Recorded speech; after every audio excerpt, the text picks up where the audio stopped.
Welcome to another round of Twisted Metal. Now that we've got the worst of it out of the way, we can move on to the final character from Twisted Metal Black that we haven't played as yet. A character as old as Twisted Metal itself, whose death we've seen many times throughout the LP, Yellowjacket the Taxicab. It says it's driven by Charlie Kane, who is a relative of Needles. It's Needles' father, but Charlie has seen better days. That's why this Yellowjacket is driven by Charlie Kane and Son.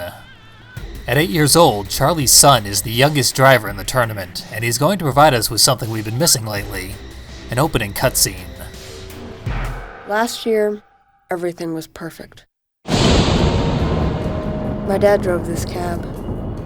He used to take me with him sometimes. I have a brother, but my dad won't let me talk about him. He says my brother became really bad when he started driving this ice cream truck. Me and my dad, we were like best friends. But one night, there was this passenger. He had this gun. He killed my dad and then ran. I just sat there while my dad died. But then, I had this idea. I was able to put together this controller. It made my dad alive again. I control him now. People think it's weird. They don't like it. They want to put me in a home and bury my dad. But I don't want him to leave me. I don't want to be alone. That's why I entered this contest. When I win this game, Calypso promises he'll make everything all better.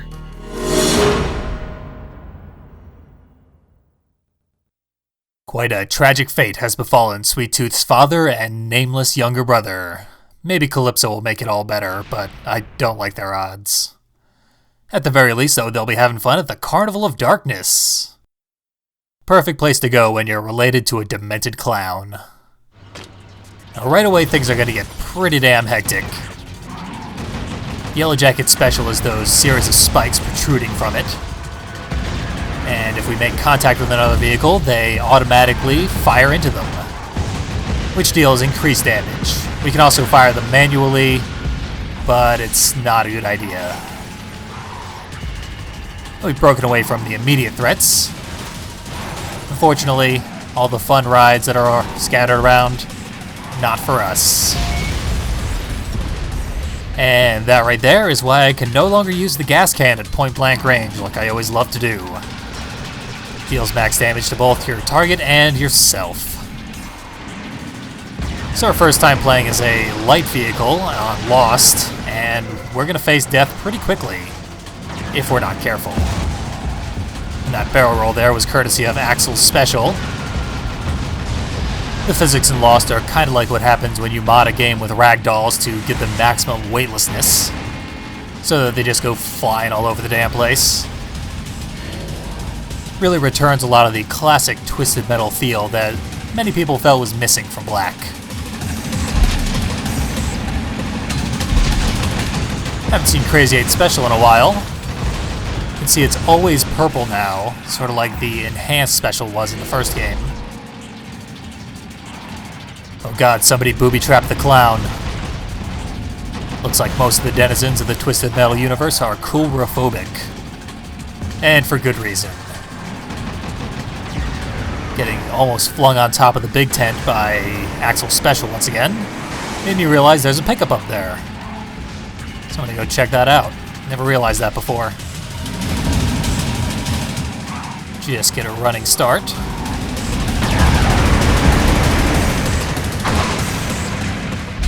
It's nice and solid. Gives us a good overview of the area. In relative safety. Got a giant skull and a volcano. Jack in the Box. It's bad we can't go into the fun house that the Jack in the Box is on top of. It's the one thing this level is missing. Always get tricked by those remote bombs. Must be because I'm not used to them, because they weren't in Black. This roller coaster here is a fun attraction, especially when there's combat to be had on it. And near the summit, there's a white plus sign on the radar. We'll see what that is later. I just came here to use my recharge station.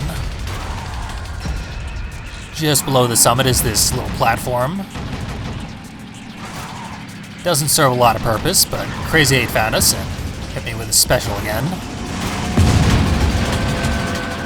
Easy enough to break free, and you can see it does very little damage. Finally got Siga Axel. Blasted me all over the place. Reduced him to a charred little backpack. Kinda pathetic in that state. Crazy 8 still wandering around on the roller coaster. Yellowjackets Special is quite deadly when delivered on contact. Does about 1.5 times as much damage and can easily hit multiple times. Also, all the little spikes become homing when they're fired on contact, so they're more likely to hit other enemies in the vicinity. It's definitely the best way to do it. Pretty sure I froze him there with the freeze shot. You can tell because it does exactly 1 damage, so if you do 1 damage, you probably hit someone with a freeze shot. However, he didn't freeze, so a lot of good that did. Still dead. This is the only level that starts with 7 opponents, so best to start clearing them out as quickly and effectively as we can.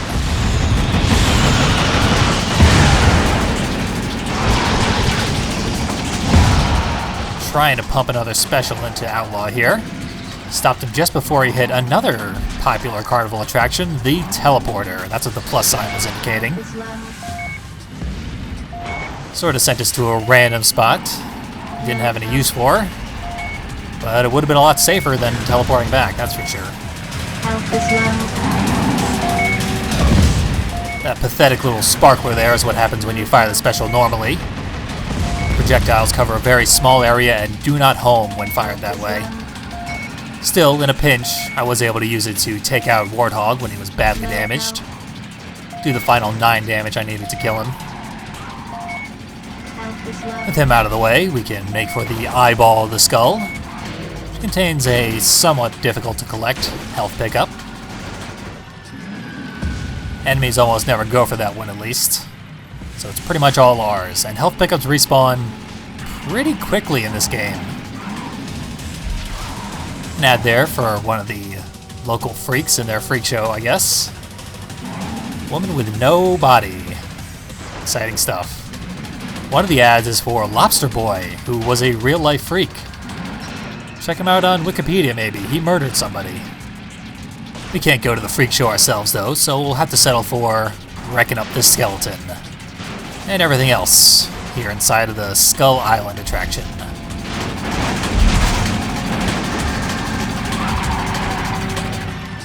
See, this helpful skeleton here lets us know.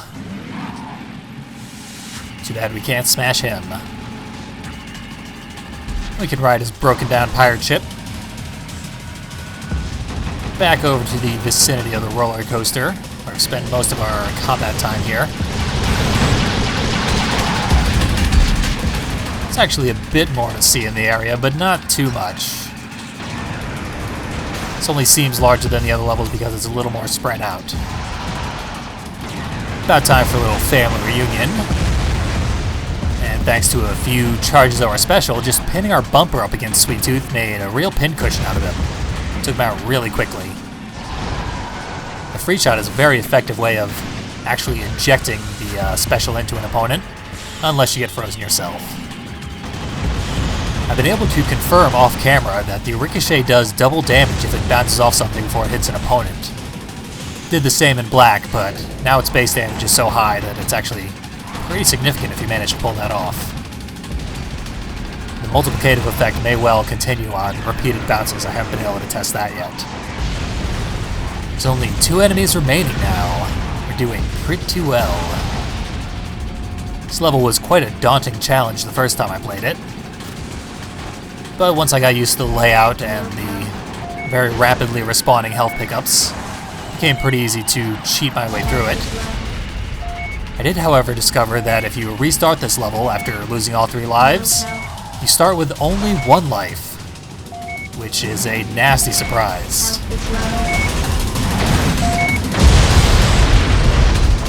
As was that. That leaves us with just 1 life remaining. Should be enough, though.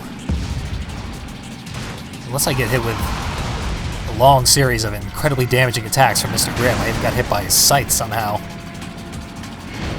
And that impact didn't launch my spikes at him, which is unfortunate. Seems to happen more in Lost than it did in Black. Black had more of a hair trigger on the special, I think. Best not to pursue Grimm. If he really wants to get away from you in Lost, he will, every single time. He's much faster than all the other vehicles. It's actually kind of frustrating when you're one of the slower vehicles. Giving chase is pretty boring in this game.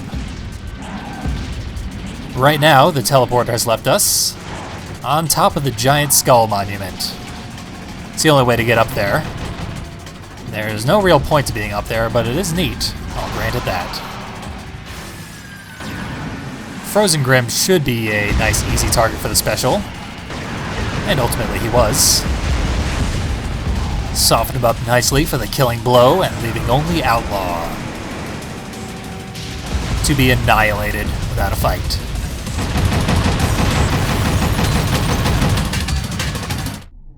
And with that, we have completed Lost Story Mode on hard difficulty as stipulated.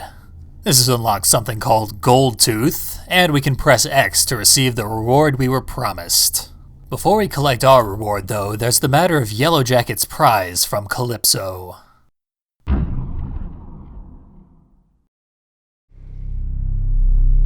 I had won the contest. I went to Calypso and asked for my prize. He promised that he'd make everything all better. It was a trick. He destroyed my controller. It killed my dad. I begged my dad to come back. I even tried to put the controller back together. But Calypso wouldn't let me. He said things, in time, would be all better. He said he needed someone to train to take over his contest when he died. He said my brother would have been the perfect choice, but since I killed him, I was the next best thing. He said it was in my blood.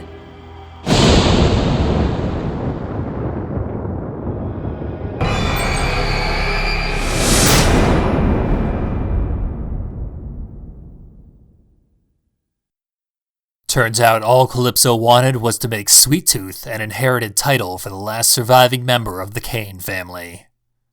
The young winner didn't get anything he wanted, but when you make a deal with the devil, you gotta choose your wording a little better than just a promise to make everything all better. Unfortunately, the epilogue to that story ignores everything we just saw. The now teenaged Kane brother is simply in the contest to re-kill Sweet Tooth, then kill himself so as to put an end to the cursed family line. The epilogue for Sweet Tooth himself is hardly any different. Makes no mention of his own murder of Calypso, just says that he's now being hunted by his own brother to keep him from killing another innocent. That's all a bit of a letdown, but at least Lost still has more to offer for us.